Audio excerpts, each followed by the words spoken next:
Mayflower it's a difficult and complicated history. Mayflower and the Speedwell ships were taking a group of passengers from Southampton to the Americas in 1620. 102 went, and they were all crammed onto the Mayflower.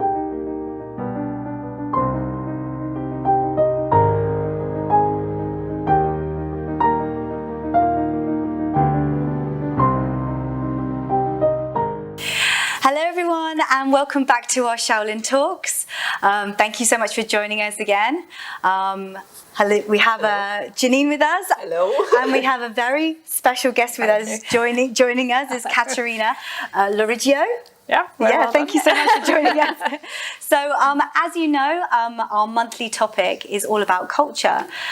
We feel that it's really important. Culture is very important for us in many different ways, socially, economically. It reminds us of our history, of where we've come from, and also it shapes us who we are today and who we are to become in the future. And today our guest is gonna kindly tell us all about an amazing project that's coming up in Southampton City called the Mayflower 400. So the Mayflower 400, what's it all about? So this year is the 400th anniversary of the Mayflower and the Speedwell ships leaving Southampton. Right, okay. The Mayflower it's a difficult and complicated history, if I'm honest. I suspect the 400th will be the last anniversary. I don't know that there'll be a Mayflower 500. I think it's probably one of those anniversaries that has lasted. Yeah, I think it's probably reached its limit. So essentially, the Mayflower and the Speedwell ships were taking a group of passengers from Southampton to the Americas in 1620 in search of a new life. And the Speedwell had come from Leiden in the Netherlands, and on the Speedwell were a group of Puritan Separatists. So this is a very complicated theological history. Wow. Okay. So essentially, Henry VIII had reformed the church. Yes, I was reading made it about Protestant. And a group of Protestants, a very strict group of Puritan Protestants called Brownists at the time, they took the kind of Protestant movement one step further. Okay. And they believed that the Bible said to them that you know, wherever you worship is a church. You don't need a church. Okay. Which therefore meant you didn't need the Church of England, which is not only irreligious at the time, but it was treasonous because, of course, the head of the Church of England was the king or queen. Yeah. So actually they were political as well as religious exiles. Right. And they weren't even really technically exiles. They escaped. They fled. At that time you had to have permission to leave the country, the king's permission, and they didn't even have that permission. So they had fled because they felt their lives were at risk. Many of them were from the Midlands, from many of our partners across the UK, so small towns and villages like Bassetlaw and Scrooby, a big cluster of Midland towns. And they'd gone to the Netherlands and they'd lived there for 12 years. And they were becoming disgruntled with the Netherlands. They didn't speak Dutch. They consequently were in quite menial jobs. It was a very urban environment when they were used to quite a rural setting. So they were quite keen to leave the Netherlands. And also their children were becoming quite liberal. The Netherlands was even then quite a liberal. And obviously we're talking, how far back are we talking 1620, so 400. So 400 years. For those of you who don't know, so it's called Mayflower 400. So this marks 400 years of this event happening, So even then they found the Netherlands too liberal. Right, for them. So they decided they would set up a new colony in the New World, which was America. So they had sailed on the Speedwell to Southampton, where they were met by a ship called the Mayflower, which had come from London. And the passenger on the Mayflower were actually just economic migrants. And both ships were sponsored by the City of London to go and set up a colony as part of Virginia. And the ship set off on August the 15th from Southampton, but the Speedwell had sprung a leak. And it had actually already sprung a leak before it had arrived in Southampton. So the two ships were actually docked in Southampton for 2 weeks, which was extraordinary because their lives were at risk. And actually there is, one of the philosophies is they chose Southampton because it was a tolerant city. They actually, that's nice. They actually felt, they felt it was a city that would not dob them in with the with the powers that be, because there was a lot of Huguenots here. There were lots of different religious groups already in Southampton and living here, plus a lot of traders from different countries. It was already, a global gateway. Even 400 years ago. So they felt it was a city they'd be safe. Also, the city had all the expertise it needed, and it had the market it needed. So they wouldn't just have to buy food for their journey, they'd have to buy everything they needed to set up a new colony at the other end. So they'd have to buy the furniture, the tables, everything they needed for their new life, they had to purchase. And Southampton had all those goods. So Southampton was a good choice. But they actually just planned to come here, stock up and go. But because the Speedwell had taken in water, they had to have the Speedwell repaired while they were in Southampton. Oh, right. Okay. So they were actually stuck here for 2 weeks. And then as the Speedwell went again, it started taking in water again. So they stopped at Dartmouth. Okay. And they had the Speedwell fixed in Dartmouth. And then they took off again. And another 2 weeks, they decided the Speedwell wasn't going to make it. So they turned back and they went to Plymouth. And a very large number of the passengers just stayed behind with the Speedwell and the Mayflower left. How many passengers? So finally 102 went, and they were all crammed onto the Mayflower. So 102 passengers got on this boat. And sailed the worst time of the year you could imagine. Is it like, was it winter or something? No, it was August, but of course, of course, by the time they arrive in the New World in November, it's terrible weather and there's storms, and actually they miss Virginia. They sail off course and they don't land in Virginia. So whilst they're docked outside of Massachusetts, as we know it now, they sign a new compact because they do have an agreement with the City of London about how they should live in Virginia. Right. But that agreement doesn't hold for Massachusetts.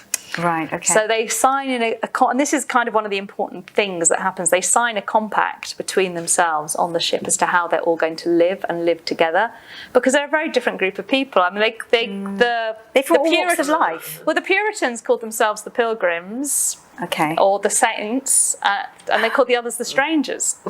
So it was the Saints and the Strangers, and it was a really, the strangers, the economic migrants, would not have liked the Pilgrims. I mean, they were a very strict religious sect.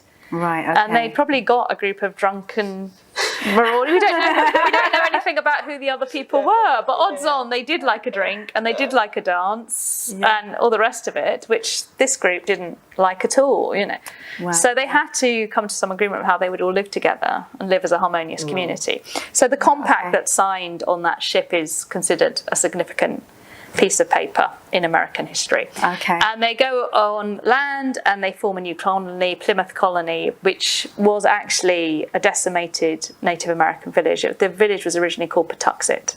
Right, okay. And it had... And what was it decimated from? Well, the history of Patuxet and the Wampanaog people, who are the native people to that area, obviously goes back. There's archaeological evidence to suggest that they've lived there for 12,000 years. Wow. So this is the big problem with the Mayflower story, and going back to what I said in the beginning about how we might stop telling it. In times gone by, people would say the Mayflower was the beginning of America. It was the first successful village.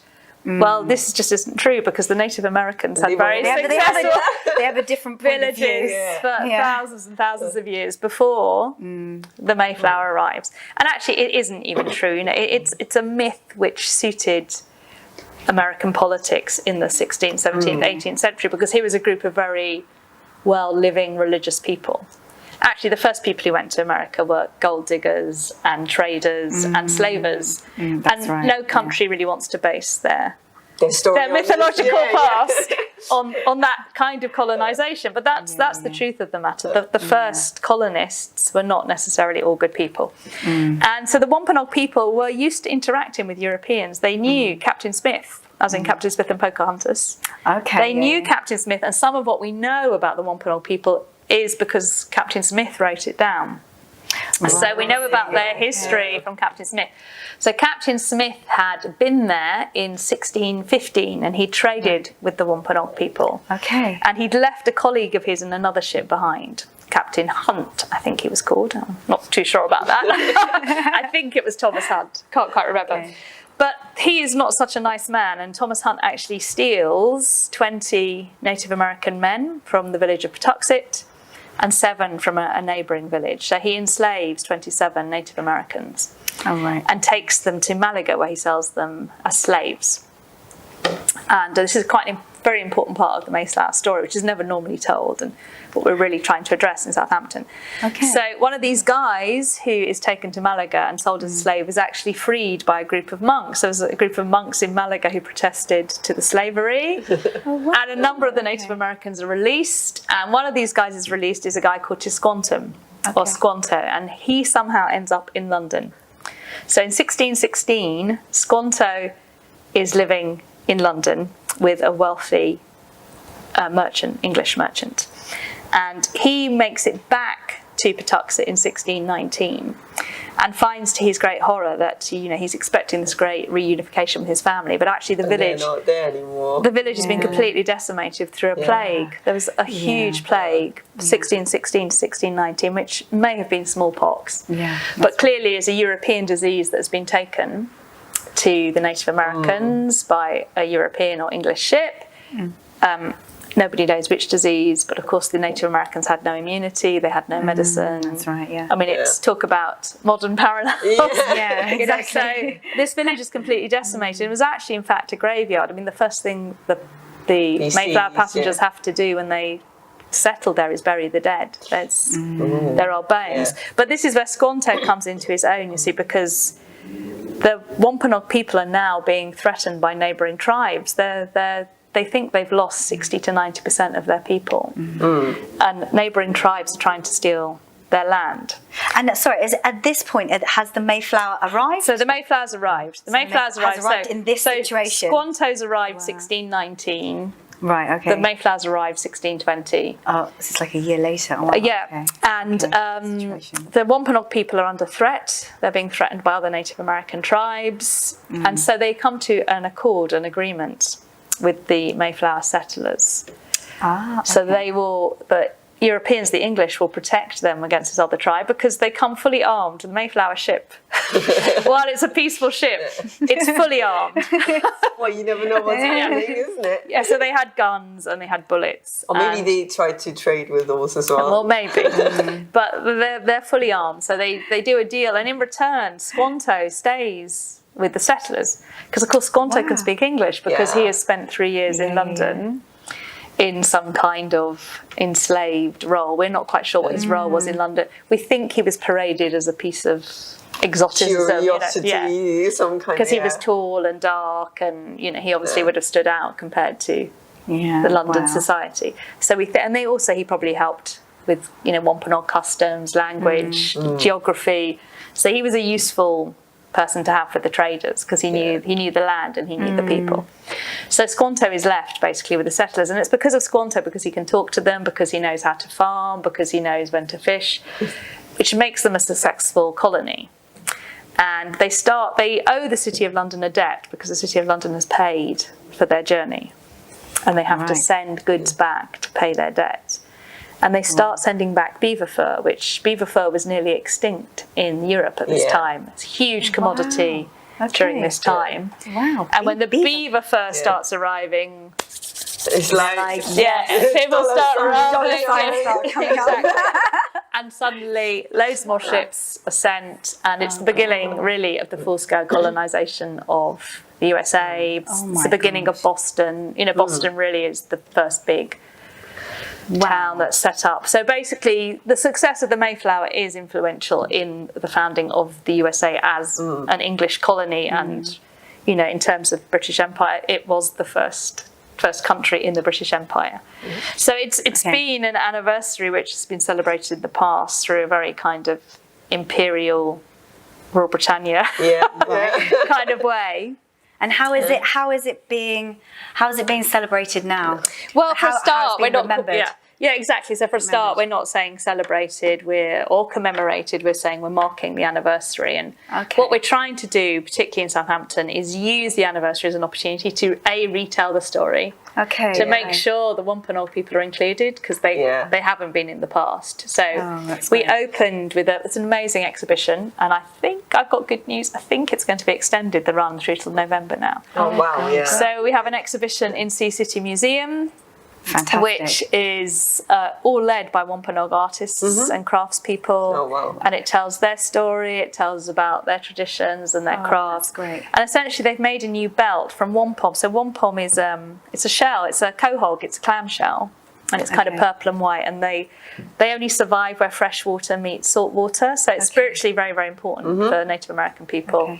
And they take these clam shells and they chip away, and then they grind them on a stone to make a bead, and they make belts which tell their history. Oh wow! So they have a new belt which they've made. Yeah, it's taken 8 months and 100 of them. There's 5,000 handcrafted beads, and they've retold their story in a belt. Like priceless, isn't it? It can't put a price on it. And you can see that. So that belt is on display at Sea City at the moment. Wow, so you guys have to go down and see that. It's called Wampon Stories of the Shells of Native America. Oh, wow. So get down and see it. It's a beautiful exhibition, lots of videos. You can get to learn a lot about Native American culture, which is fantastic.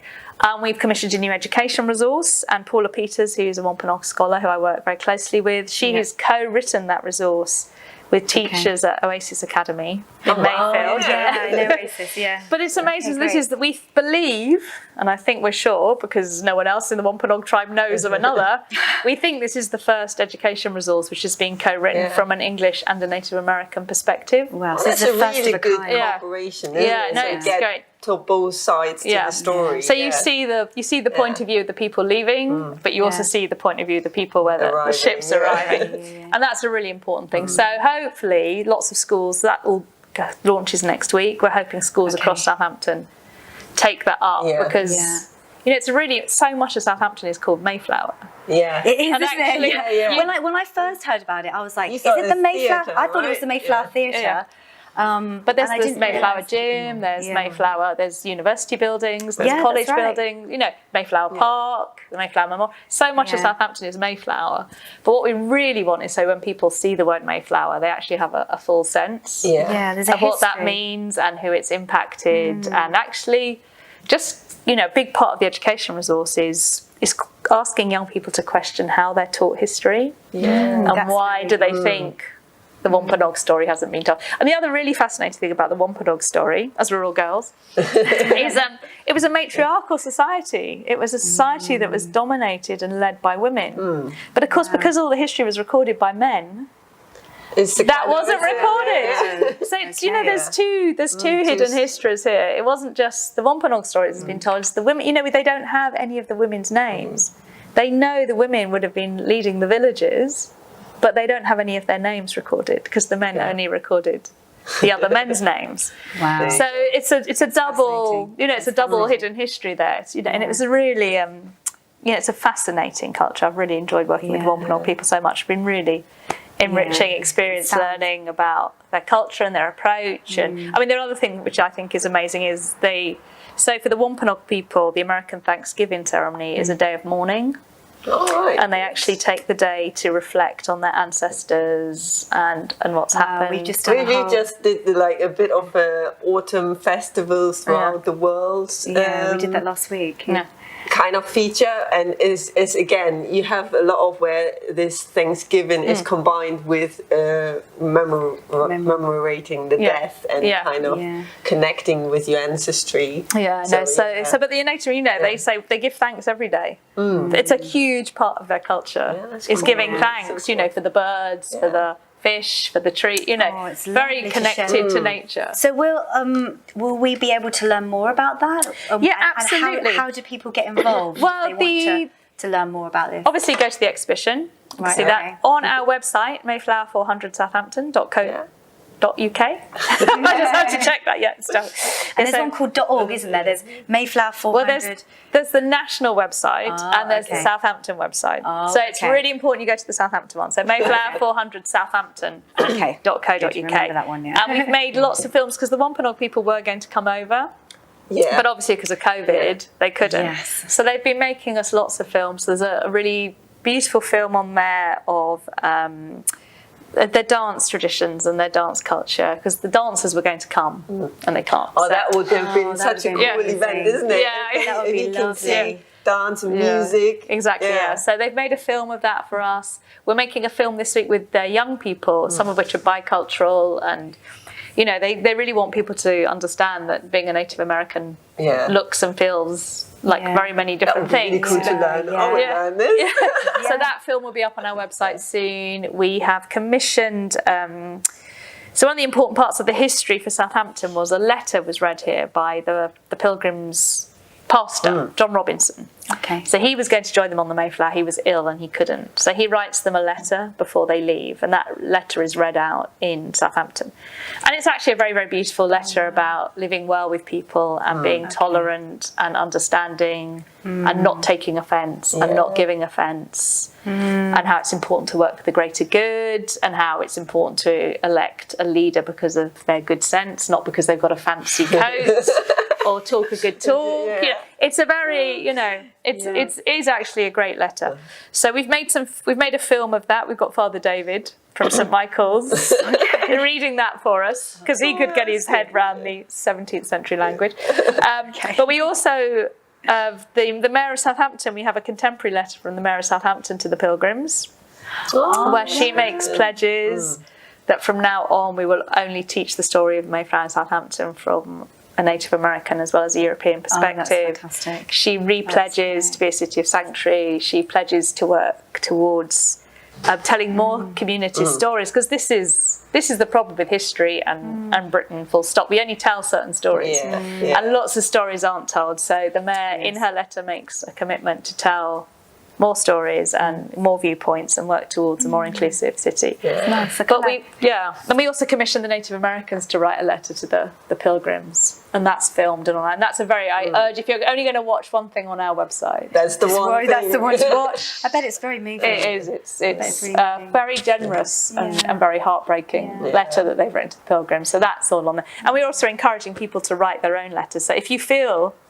you would like to write a letter to the Pilgrims, you can film it or you can write it to us, and we'll put those online, because it's really important. How you can get involved as well. Well, that's your opportunity to give your opinion about what happened 400 years ago, or an opinion about how we live together well now. I mean, that's a very important part of the mayor's speech. Is actually how you take everything. Maintain and bring it forward. So that's a thing that's on our website. We're showing some films in November as part of City Eyes Film Festival, 2 Native American films, one of them about Squanto, one about a very recent injustice towards some Native American men who are wrongly arrested and imprisoned. Paula will be doing some of that. We've got a very nice piece going up. We had a lovely Zoom call which we recorded with the mayor and with Councillor Core and with Paula Peters. It's this fantastic, 3 women talking about politics. It's a great. So we've got that on our. So there's lots of opportunity digitally to engage through the Wampanaog people. And I saw on your website as well that actually you've got events that are happening that are kind of reflected in the US as well. They're doing like light festivals and lantern festivals. Yeah, so we are. We are trying. So there's quite a connection there, isn't there? There's a national, it's an international compact, I guess. So there's 12 cities internationally have agreed, and they've used the word compact because of the Mayflower Compact, but it's a partnership. And it's led by Plymouth, who are charging the force as the kind of lead nationally. And it has a lot of the small cities and towns in the UK where Pilgrims came from, but it also has Leiden in the Netherlands, and it has Plymouth, Massachusetts, both from the Native American and the non-Native American viewpoint. So we say it's 4 nations rather than 3 nations, because obviously the Native Americans are their own nation.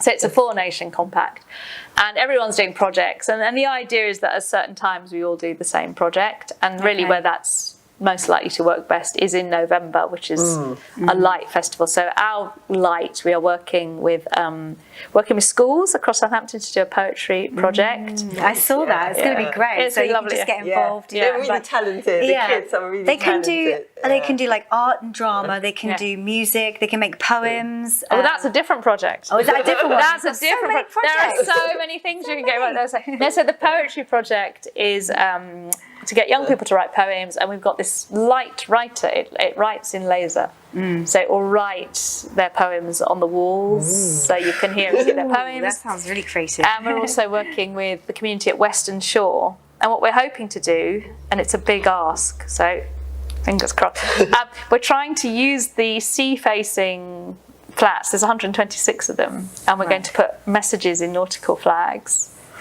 in those sea facing, so we can put a message out to sea from the people who live at Western Shore, because a really big part of our project is trying to get communities who don't have a chance to tell their story to tell that in creative ways. So Western Shore is a community which very often isn't included. It's like, overlooked. So we're really keen, so we're trying to work with them to get their stories out, the messages, but literally they can only be 13 characters each, so there's 13 floors. And we're going to put them in nautical flag, and it should look stunning. They'll all be lit up, and we're calling it Towers of Light, so we're doing that. That will be our and when's that going to be happening? That's the last weekend in November, so it ties in with the American Thanksgiving. But we're trying to run, and I don't quite know what this looks like yet, so I can't talk to you about it in too much detail. If people have ideas. And we're also going to be running a project called Giving Thanks, which will run during November. And the idea originally was that was our moment where people could have suppers together, suppers with their neighbours, street parties. It was supposed to be a big, get lots of people together type event, to share food, to share culture, to share stories. Obviously, that can't exactly. We can't do that now. So we're looking at different ways now, but we're very, very interested in how different cultures and communities give thanks, because it's something we kind of all do. We all, whether it's through prayer or through meditation, or the Christian tradition of Harvest Festival, or that's what we were chatting about. Vaisakhi or Boishakhi. There's so many festivals which are about giving thanks. So we're going to look at how we can reshape that. So we'll have that giving thanks, and we'll have the light art. So we'll be doing that. So so there are opportunities for it. It look like a national programme, but Southampton has taken quite a different approach from the national compact, really. But we've tried to make our programme much more inclusive and much more about telling the hidden histories. Because one thing I think, when I was asked to come in and run the project, I did and ah about it, because the history isn't uncomfortable. It is very, but it's difficult. It's tricky. It's a difficult history, but tricky. The one thing I thought was really important about the Mayflower story, and what it did provide, was an opportunity to look at why people get on boats. And why people change their lives, and why people leave family and friends behind, and what that's all about, because that's still happening. Huge step, isn't it? It's a huge step. People don't do that lightly, No. Obviously, I mean, it's happening again now, but at the time when I was offered the job, it was when they first started having issues with refugees coming across in dinghies in the English Channel, and there was lots of negative press about it, as if people were on a jolly or something. People don't do that. No one would do that. You kind of risk your life just on the whim. So that, for me, I thought was a really important opportunity that the anniversary did present, was looking at those stories of risk and change and robustness and perseverance and loss and friendship, and it's the big issues, but Southampton's got a hugely diverse community. I think you're very brave to take on such a massive topic like this. Well, you can only do so much, but the communities have been amazing. We've got a grant scheme. We've given 22 different communities small grants, so they can tell their own stories. We've commissioned artists. So the other project you were talking about with the music, the drama. This is it. So that's a project run by Artasia, and it's called Belonging. And it really encourages people to find a way that suits them, whether it's poetry, dance, music, craft, to talk about what belonging means to them and what living in Southampton means to them. And we are getting, bizarrely, we've had about 4 or 5 music clips have come from India. So it's actually become an international project. So all those materials are online as well. And that's great. If you're locked down and you're bored, There's loads of stuff to do. Yeah. There's stuff to watch, but there's stuff to do, you know, so you can take part. And that's going to be everything that's made from that project, and people can drop it off at local libraries. Oh, okay. Will be put into a large-scale installation in West Quay shopping centre, also in November. So we're creating a great big installation of belonging, which we hope all the different communities of Southampton. You're going to see all these beautiful stories and experiences from different cultures, and it's going to be awesome. Yeah, so that project's called Belonging. So Art Asia are leading that. So so that's a project we've done. So we're not doing it all ourselves. We are asking other groups to do. Different communities are coming together. But it's really important that people tell their own story. You know, it has to be authentic. Yeah, you know, definitely. people have to tell their own. Yeah, and it's also people don't want to feel left out, isn't it? If you only have one side, other people might go like, oh, okay, well, we're involved in this too. Yeah, absolutely. And it must have affected quite a lot of people. I mean, that incident, that happening, that would have had a knock-on effect to millions and millions of people all around the world. Well, there's millions of people who claim their ancestry back to Mayflower. I mean, those poor women must have been non-stop. I don't know how much. I mean, there's a lot of myth associated with it as well. I mean, really, I can't remember what the figure is. It's tens of millions of people can trace their ancestors back to Mayflower descendants. So, of course, there's that, but it was seen as politically advantageous. Is probably the biggest impact. You know, I mean, the Thanksgiving festival is the Mayflower. Is the Mayflower remembering in America. But, you know, lots of people will say, you know, the Pilgrim Fathers weren't the founding fathers. That's a different American history, you know, and the War of Independence is actually much more important to the history of America than the Mayflower. You know, how the Mayflower is one of those, as with all histories, you know, people inflate it and shrink it, depending. To their liking. Their liking. To what's useful. Well, that's, you know, history is an opinion, isn't it? Yeah. And you can use it to when it's advantageous, and you can try and hunt it under the carpet when it's not. So, so it was important. But what's really important for Southampton to remember, I think, is that it is a place where a place of transmigration, you know, throughout the centuries, people have come and still is nowadays. But the Titanic was a ship where people were migrating to America. That's right. You know, it's the same trajectory. You know, people came from Ireland to Southampton to go to America. There was a camp, Atlantic Park, where Southampton Airport Parkway is now. Yeah. From 1922 to 1931, was kind of a refugee camp. These were people who wanted to move to America, and America wouldn't take them. And they got stuck in Southampton. They lived in a camp just outside Southampton for years and years, this transmigration camp. I mean, thousands. I can't remember the exact figures. I'm going to get told off by the historians. But I think it's like in 1905, in 5 months in 1905. And where were these people coming from? A lot of them were Eastern European, a lot of them were Jewish. So in 1905, there were 37, in 5 months, the American consulate processed 37,000 Eastern Europeans in Southampton who were moving to America. And half of those were Russian Jews. So this is a really... this story of migration and transmigration is really, really important to Southampton. So for me, it's important the Mayflower is an important ship, but for Southampton, there's lots of ships. So I was saying, this is what I was thinking. I was saying, you know, why that there are hundreds and thousands of ships that come out of Southampton. Why is the Mayflower so significant? I think it was used politically. I mean, it was very important. The 1920 anniversary was very important because people were trying to build financial bridges with America after World War I. And there was a big sense that the Americans had only come to support the British in World War I because of the Pilgrim Fathers connection. You know, there was a huge pageant in Southampton in 1920 to celebrate the 100th anniversary, and the story of that pageant basically is, I think it's John Alden's choice. I think it's John Alden. Should he go on the ship or not? And at that point, someone appears, a genie or someone, I don't know who, someone appears and gives John Alden the whole history of what happens. That gives him basically the American history and why it's really important that the Mayflower goes.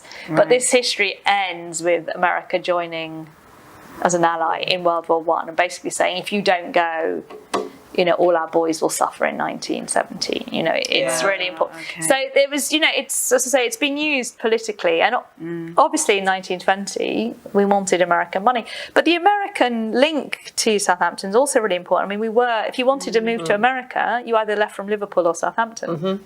So Southampton was competing with Liverpool. It wanted the American ships to come to Southampton. So, of course, build a great big Mayflower memorial on the coast, because Liverpool doesn't have that.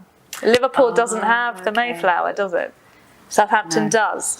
So politically, right, I see. And financially, in the past, people have wanted to re-establish those firm links with America, because it was financially very important to the city, both for trade and for migration. It's no coincidence the Mayflower and the Titanic leave from Southampton. That's fascinating. That's the route. If you're going to go to Americas, that's the route. I mean, it's gateway to the world. It's it's really important part of nothing is done without a reason. So that ship is what for many years what bound the two cities. So it's it's been used. So that's what I'm saying. So in 100 years' time, I don't know if it's a useful history. I don't know if it's a useful history now. Well, I don't know if it's a useful. I think it's really important that, like you said, that people are able to tell their side of the story, that if they haven't had that story expressed, that they can tell that side, and then that inspires other people to be able to express their stories and their culture, because that like you said, how our age are expressing this belonging. Everybody needs to feel like they belong somewhere, and a culture is a part of that. It's an expression of that, their traditions and their life. Exactly. And I think a lot of what we're hearing, I mean, I'm a third generation Italian, I don't speak Italian, but that's very common, because actually my father, there was no way he was going to talk Italian. It wasn't fashionable to be Italian when he was young. Quite the opposite. He was getting bricks through his window. But and the Italians then were the enemy in the war. But now it's kind of quite nice to be an Italian. People quite like Italians. So you have that kind of history, but there was absolutely no reason for my father's second generation to hold on to their Italian culture. It just wasn't done in those days. You didn't come here to still be an Italian. You came here to be English. So you stopped speaking the language and you changed. My father and all his brothers and sisters changed their names. Really? Yeah, they've all given themselves English names. I'm the only one of the cousins with an Italian name.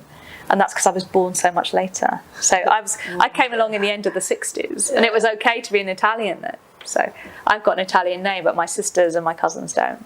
Wow. So it's it's now we're understanding more. It's important to hold on to your culture, but I think it's quite a common story with different groups of migrants. Is actually the first generation doesn't want the second and third generations to know how hard it was, because it is always hard. It's never easy. It's hard, and you're very often excluded, and you're not welcome, and it's a fight, and then you're hungry, you need to kind of make your own way, and it's kind of build your own life basically from scratch again. So I think a lot of those stories are lost. So that's what we're really trying to. We're doing an oral history project as part of this, just trying to really grab those stories. That's going to be a real challenge for people. Sort of, they have to talk to their grandfathers, and there's lots of projects. So belonging, our Asia project is asking people to talk to their elders. Kelly at Radio Unity 101, he's been running a project with a similar thing. Getting people to speak to their grandparents. The oral histories we're making them, but then we're going to work with 60 young people to make films inspired by them. So young people get to know. Because young people don't know those stories, and they're important. But I don't think people have generally been told that their stories are important. No, they aren't. They aren't. And sometimes you also you don't really ask your grandparents, do you? It's like if they're still around, you don't really go and ask, tell me about your life. So a lot of the small grants that we're funding are for, say, one's about language teaching, one's about dressmaking skills, one's about cultural traditions, bridal traditions. So that the younger generations get to know their stories. And obviously they can get involved through their schools. They can get involved online, and they can find out more information that way. Yeah, absolutely. Everything's up on our website, so that's your starting point. Yeah. Or you can email Mayflower 400 at southampton.gov.uk. Yeah, that'd be fantastic. And we'll email you back. But no, we're really keen to hear from people. Really keen for people to get involved. Follow us on social media. Yeah, so we've got Facebook and Twitter, and LinkedIn and Twitter. Twitter. So you just have to type in the Mayflower 400. Mayflower 400 Southampton. And Southampton. Don't follow Plymouth. Don't follow Plymouth. So Mayflower Southampton. Mayflower 400 Southampton. Mayflower 400 Make sure you're following the right people. Great. And so how did, just a quick thing before we finish off, I'm really interested to find out how you got involved.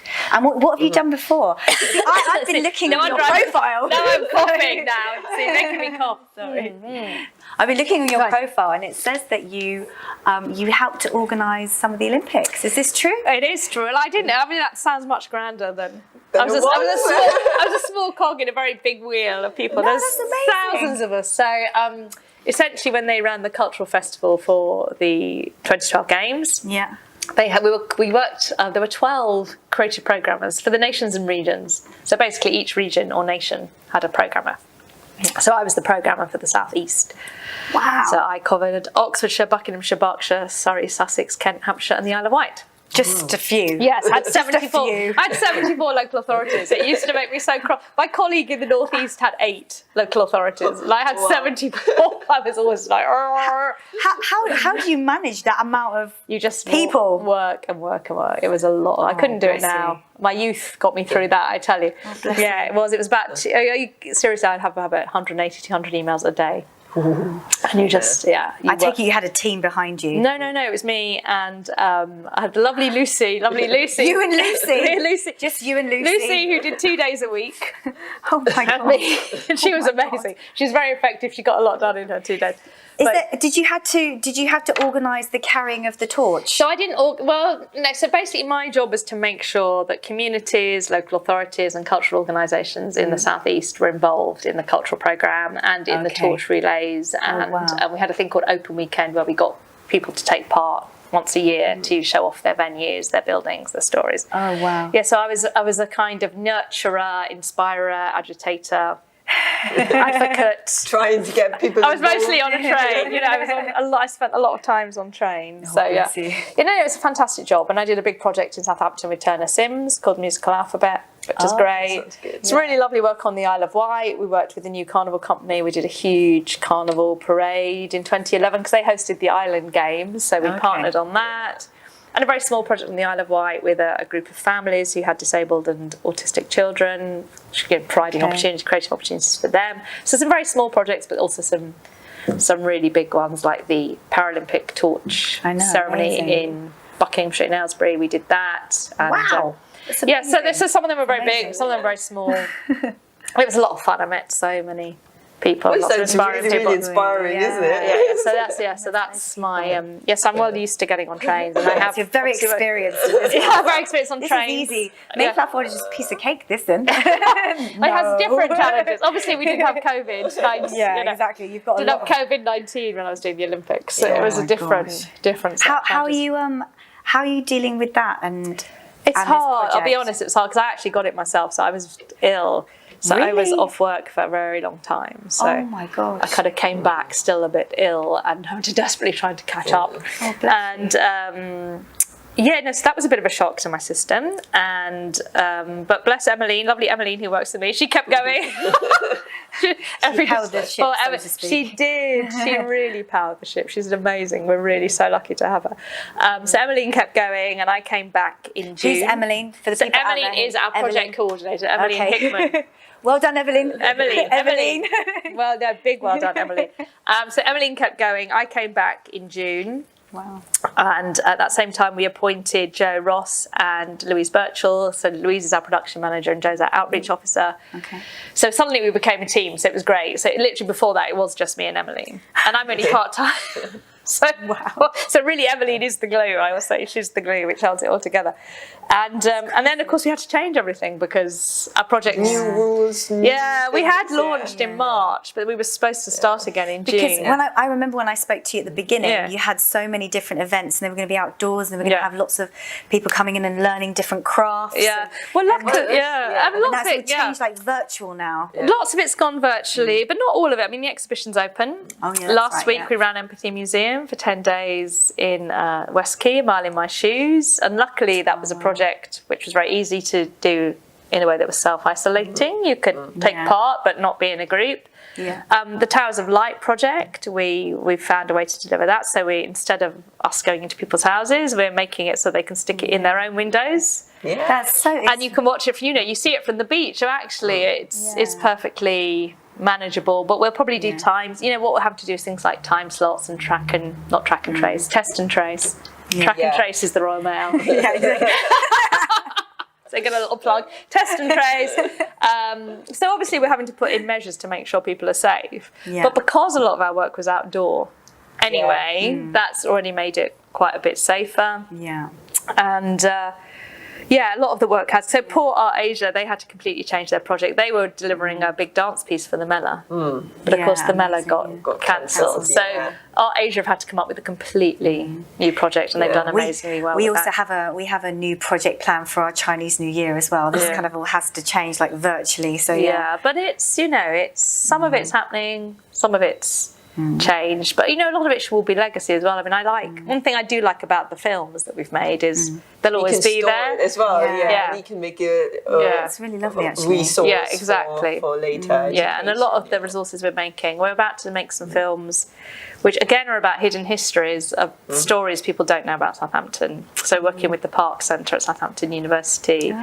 So there'll be a film. Is there any hidden story that was like really shocking that you were just like, oh my god, that's amazing? There were actually, because some secret story that people want to know. I don't know the whole story yet, but Professor Tony Kushner, who we're working with, tells me there was a very large Chinese crew on the Titanic.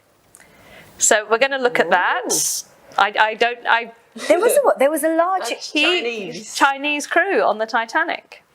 Wow. I know. What were they doing on there? I don't know, because there's, according to Sea City Museum, there's a photo of every person that was on the ship, and none of those are Chinese. So I don't quite know.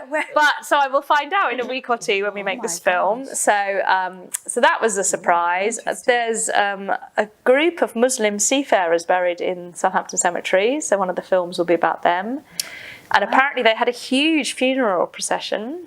One of the queens in India sent one of her servants over to Southampton to lobby for her. So he made a big speech at Oxford Street Hotel. So we've got that. We've got the Atlantic Park story, the transmigrant camp. That's that's a really interesting story. I'd love to hear that. Millets, Millets, the store. Yeah. So that was a Jewish family who migrated to Southampton. So that big store that we all know is a Southampton migration story for a Jewish family. So there's going to be quite a lot of stories that come out about Southampton. I can't wait to hear these stories. I'm really looking forward to them. Good. I'm so happy that you came here today. No, so am I. Thank you for asking. You came and let everyone know about what's going on, because I think it is really important, and it's really important that all the communities come together and engage and participate. And it's really important. It doesn't work without you. So do come. Exactly. I think there's a lot of Southampton community that sometimes they don't realise what's happening. There's so much happening in the city. There's so much culture here, and you can and it's right on your doorstep. Yeah, and it's free. And it's free. It's free. No excuses. Brilliant. Thank you so much for joining us today. Thank you for asking me. It's been a pleasure. I hope you've enjoyed our talks today, and we just like to say thank you so much for coming down and sharing your stories and this amazing project with us. And I'm sure that so many people more about it. we're going to hear more about it in the months to come. So great. Okay, great. Thank you so much, guys, for watching, and I hope you feel inspired, and we will see you again next week. Thank you. Bye-bye. Bye.